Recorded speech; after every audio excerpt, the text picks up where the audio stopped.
Hi, my name is Annabella. I'm 26 this year and I'm currently working at ElShaddai Center Berhad as a community advocate.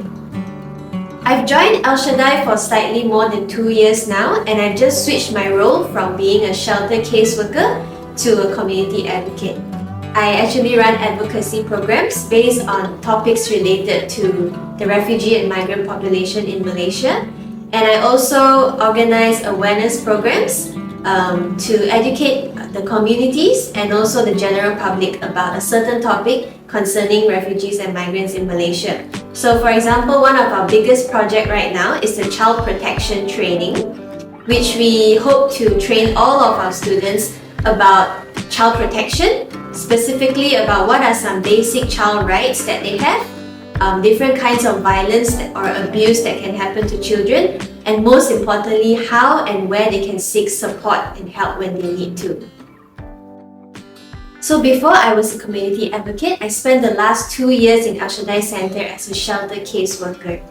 Being a shelter caseworker, I deal with individual cases, so I focus on the needs of that person or the individual.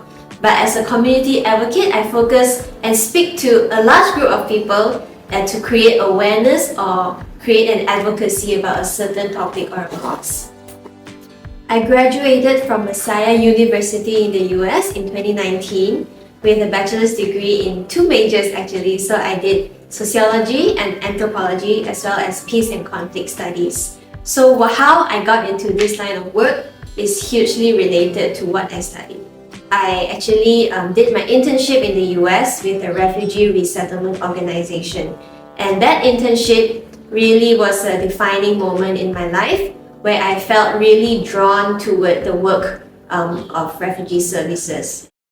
The challenges we face are plenty. For example, we may experience something called secondhand trauma.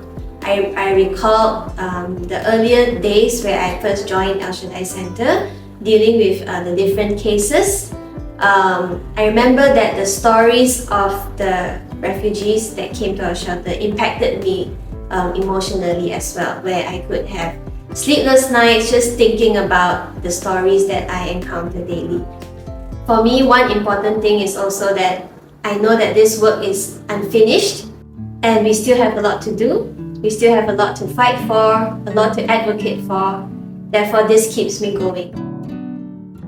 Being a refugee does not define someone's character, but it only describes the circumstance that they are facing.